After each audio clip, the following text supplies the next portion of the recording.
नमस्ते।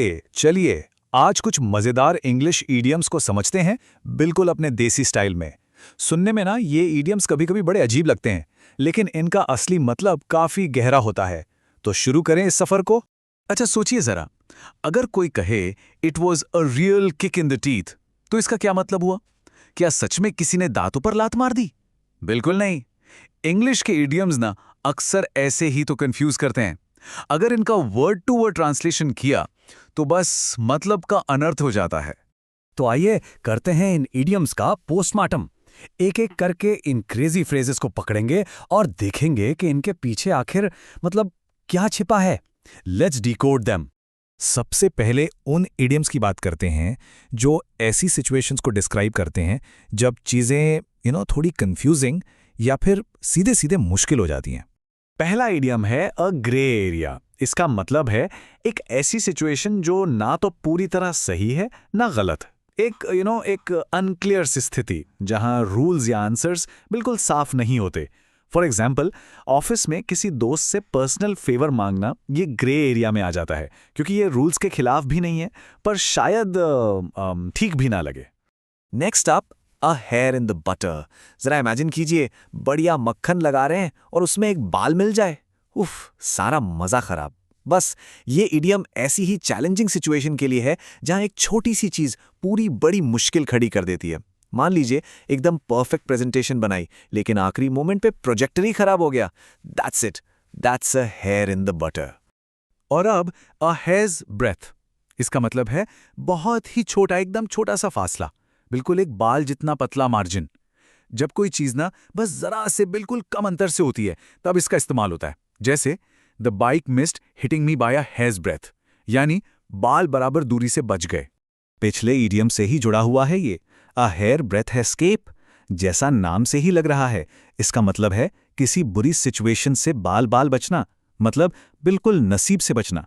For example, the deer had a hair breath escape from the speeding car. बस जरा सा और काम तमाम हो जाता। चलिए अब आगे बढ़ते हैं। अब बात करते हैं उन इडियम्स की जो बड़ी बड़ी मुश्किलों और चैलेंजेस के लिए इस्तेमाल होते हैं। मतलब जब कोई सच में किसी बड़ी फिक्स में फंस जाता है। ये वाला तो काफी कॉमन है, a hard nut to crack. इसका सीधा सा मतलब है कोई बहुत ही मुश्किल काम या फिर कोई ऐसा इंसान जिसे समझाना या मनाना, बाप रे, बहुत कठिन हो। बिल्कुल अपने हिंदी वाले लोहे के चने चबाना जैसा। For instance, getting this new client is a hard nut to crack. अगला है अ हॉर्नेट्स नेस्ट। इसका मतलब है एक ऐसी अनप्लेजेंट और मुश्किल सिचुएशन जिसमें अगर कोई उलझ जाए तो बहुत गुस्सा और परेशानी खड़ी हो सकती है। जैसे भीड़ के छत्ते में हाथ डालना। फॉर एग्जाम्पल, ऑफिस पॉलिटिक्स के बारे में सबके सामने बोलना is like stirring up a hornet's nest, मतलब सीधे सीधे मुसीबत को इनवाइट करना। अब ये देखिए, अ हॉट पोटैटो। ये एक ऐसा कंट्रोवर्शियल इशू या ऐसी प्रॉब्लम है जिससे कोई डील करना ही नहीं चाहता। सोचो, जैसे एक गरम आलू हाथ में कोई नहीं रखना चाहता ना, सब एक दूसरे की तरफ पास करते रहते हैं।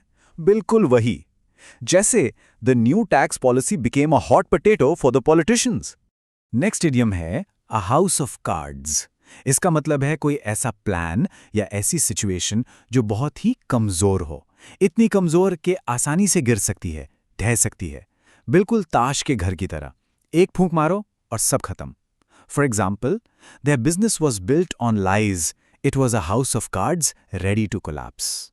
तो अब हम आते हैं अपने आखिरी ग्रुप पर। यहां उन इडियम्स की बात होगी जो फेलियर, डिसअपॉइंटमेंट और नॉट सो ग्रेट एक्सक्यूजेस के बारे में हैं। याद है शुरुआत में इसकी बात की थी हमने, अ किक इन द टीथ। तो इसका असली मतलब है एक बड़ी अनएक्सपेक्टेड डिसअपॉइंटमेंट, एक ऐसी असफलता जो बहुत पर्सनल फील होती है। जैसे इतनी मेहनत की और प्रमोशन किसी और को मिल गया। That feels like a real kick in the teeth. और ये अ लेम एक्सक्यूज, इसका मतलब है एक बहुत ही कमजोर सा अनबिलीवेबल बहाना। ऐसा बहाना जिसे सुनकर ही लगे कि कुछ भी। जैसे बचपन में होमवर्क ना करने पर कहना, my dog at my homework. ये तो बॉस एक क्लासिक लेम एक्सक्यूज है। और आखिर में अ लाफिंग स्टॉक। कोई इंसान लाफिंग स्टॉक तब बनता है जब वो कोई ऐसी फूलिश हरकत कर दे कि सब लोग उसका मजाक उड़ाने लगें, मतलब हंसी का पात्र बन जाना। जैसे after he tried to sing at the office party he became the laughing stock of the company. तो कंग्रेचुलेशंस, इन 11 इडियम्स को समझकर इंग्लिश की टूलकिट में कुछ नए और शानदार टूल्स जुड़ गए हैं। तो चलिए एक क्विक रिकैप हो जाए। आज जो इडियम्स हमने सीखे हैं वो हैं a grey area, a hair in the butter, a hair's breath, a hair breath escape, a hard nut to crack, a hornet's nest, a hot potato, a house of cards, a kick in the teeth, a lame excuse और हाँ, अ laughing stock. तो अब एक सवाल, इन सभी idioms में से ऐसा कौन सा है जो सुनने में सबसे मजेदार या सबसे यूजफुल लगा?